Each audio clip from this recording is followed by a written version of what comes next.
We do have Diane Russell with us. I don't know if she wants to say something or welcome to CARD.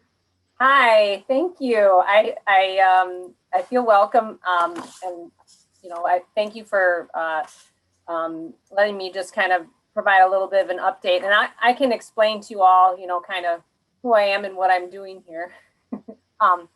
So for the Environmental Protection Agency, I am a community involvement coordinator, and I'm actually based in Michigan, and I actually work with a lot of your neighbors in other communities dealing with environmental cleanups.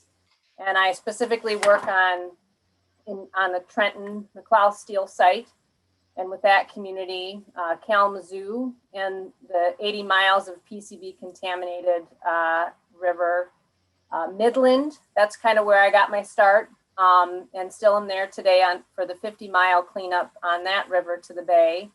And St. Louis, Michigan, with the Velsicol chemical, and communities in Rockford, dealing with the Wolverine Worldwide site, and of course, continue to work in Flint on the Flint water issue. So a lot of sites in Michigan that I work on, but my main work is with communities. And again, just wanted to thank all of you for all the work that you're doing. I know this is voluntary, and but it's important work. So I just wanted to make sure I made that note.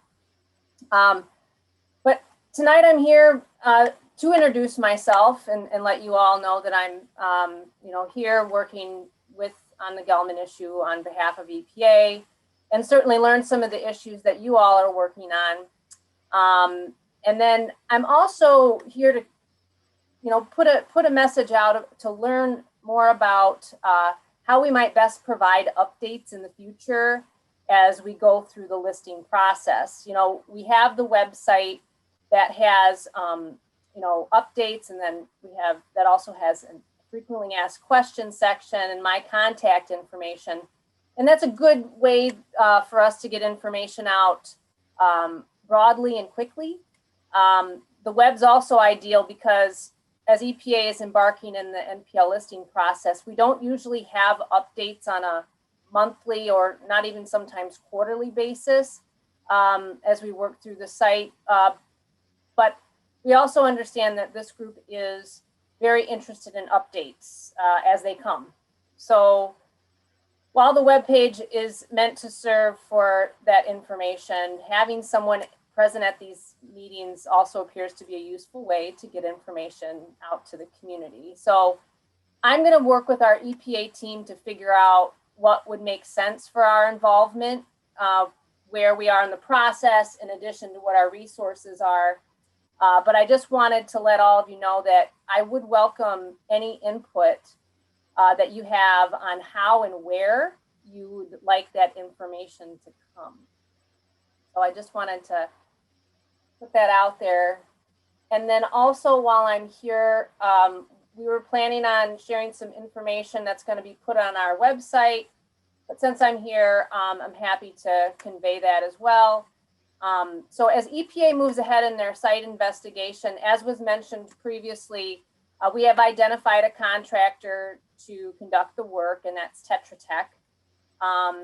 And as you also know, Tetra Tech is also the city of Ann Arbor's consultant. So the two offices of Tetra Tech working together have raised a perception of conflict of interest. So EPA at this time is temporarily pausing the SI work so that we can do a thorough review of any potential conflicts of interest. The team really wanted me to convey this, that we wanted to take extra care and review this properly because the site investigation is an important step towards potentially listing the site on the NPL. So we want everything well documented, so we won't be challenged in court on the issue. And again, just this step is meant to ensure that the integrity of the NPL listing process. So again, a temporary pause so that we can do that thorough review. Thank Thanks, you. Diane. Yeah, thanks, Diane. Appreciate it very much. And, you know, we do support Tetra Tech in doing this work. They're a very capable firm that helps out. Who is going Roger, to, yeah, thanks, Diane. Who is going to actually choose the 24 to 30 locations for the sampling to determine whether it meets the criteria? Well, our site assessment team is really going to be driving that. So, you know, it sounds like you guys have a interest in where those locations are, yes, and some transparency. You cut out there at the end. Sorry, you got this group is interested on where the placement of those samples are. Is that kind of the? Yeah, we have some historical information that may not be in your hands yet. Want to make sure that you have that before those locations are chosen. Absolutely. You know, that information is important to the process. And, you know, I want to reconnect with our site investigation team. I'll convey what you have just told me and let them know that you have that information, and hopefully can make a connection. Appreciate that. Yes. Certainly. Thanks. Kathy Griswold and Vince Caruso. I want to say welcome, Diane. We really appreciate you being here. We worked for many months, it seems like years, to get the EPA here. So thanks again. And I just want to vote for the website being the main means of communication. In fact, prior to the meeting tonight, I went to the website to see if there was an update. And I think by using the website, it adds some transparency, and that way everyone sees the same information, and it makes your job easier in terms of trying to track down emails. So thanks again. Thank you. Yeah, that's good information.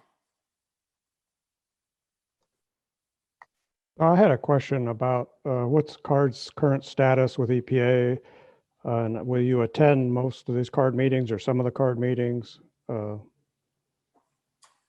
thanks for being here. Thanks for having me. I think that's really, you know, I'm interested to hear more from you all. I mean, this is really the first time I've had a chance to interact with you as the community involvement coordinator designated to the Gelman Sciences project. And so I'm interested to know from you all kind of what your expectations are. And like I said, as far as updates go, in the process that we're in, we're probably not going to have monthly updates, and there may be not even quarterly. And that's what the site investigation team is telling me. So, you know, if you just like me to hang out and just listen in, you know, that's also something to consider as well. But I may not always have an update. I will say, you know, just for the resource wise, so our Superfund sites in Michigan, they have community advisory. Some of them have community advisory groups. In Michigan, I am the community involvement coordinator for all of them. So I have 5 CAGs for these sites that I currently pop around to, and they meet monthly. Some of them meet quarterly. You are this is the first group that has it on Tuesdays though, because usually Wednesday through Thursday seems to be a popular time. So we could certainly, you know, what makes sense as far as your all's expectations, and what, you know, if you see me and always expect an update, I may not meet those expectations, but certainly just to have someone from EPA to get information to, and of course, always want to, you know, email me, call me. I'm available to you all for if there is things you wanted to convey to our teams. I'm happy to do that. So as a follow-up question, when would EPA, if they ever do, decide on a community involvement group like CARD or whoever, or is that not going to happen? Well, I mean, it varies really by community. So a lot of times when I work in other communities in Michigan that have built community advisory groups. And it's important to know that, you know, this isn't something that EPA builds. This is, you know, these can come from groups that are already standing, such as this group. It could be a consolidation of already existing groups. They could start from the ground up, which I've worked with several communities to do that and provide resources to help them stand up things that didn't already exist. So, you know, it really is, it just depends kind of what the community's ask is. A lot of times, so I'll use Wolverine as an example because they also are, that site is not listed on the NPL. But what we did was we did a community interview process that helped us build a community involvement plan. And that's where we really articulate what our communication strategy will be going forward. We did help that community stand up a community advisory group. One of the things that helped us do that, though, is we were doing, EPA was on the ground doing work in that case because we were doing some time critical and our removal program was present. So that helped kind of justify helping, you know, provide resources to that community to build a community advisory group. Well, now they're stood up and EPA doesn't really have anything going on, and it's in a similar process as this project is. And they're meeting on issues not Superfund related. There's a lot of things involved with the state and PFAS, for example. So they're, you know, the group remains. EPA provided resources to help them kind of grow and become what they are, but they're really carrying that forward. And we're providing some support for facilitation, but it's not something that's going to last. Because again, EPA may not even be for that particular site. You know, we still have, they have to go through the same process as you all are experiencing. So more to come on that. So, I mean, you guys are meeting. You are a community group that is working on these issues. You know, a CAG, I think you're looking to see if you get formally recognized and kind of get the EPA stamp of approval. And that just doesn't really exist. I mean, we'll attend meetings of any community group that we you know, we're invited and there needs to be some communication on. It doesn't necessarily have to be a designated CAG or a community advisory group, but I don't know if there's another reason that you would want to have kind of that designation or not. There's money's available. So like, are you talking about technical assistance grants and things of that nature? Yeah, you know, you don't have to be a CAG to request that. Okay. I don't know if that's news to anyone, but there are some requirements around, you know, nonprofit status and those kinds of things. And I will say that as time goes on, those grants are getting harder and harder to manage. One of my community advisory groups happens to have a technical assistance grant in St. Louis, Michigan, and the reporting requirements have certainly changed to be a bit more rigorous. And, you know, especially when you're talking about voluntary groups, you know, that can be a little onerous for folks to kind of keep up on. So there are other resources, and I'm happy to actually plot that in the chat as far as what other technical resources are available to communities. And there are some resources available to non-Superfund communities too.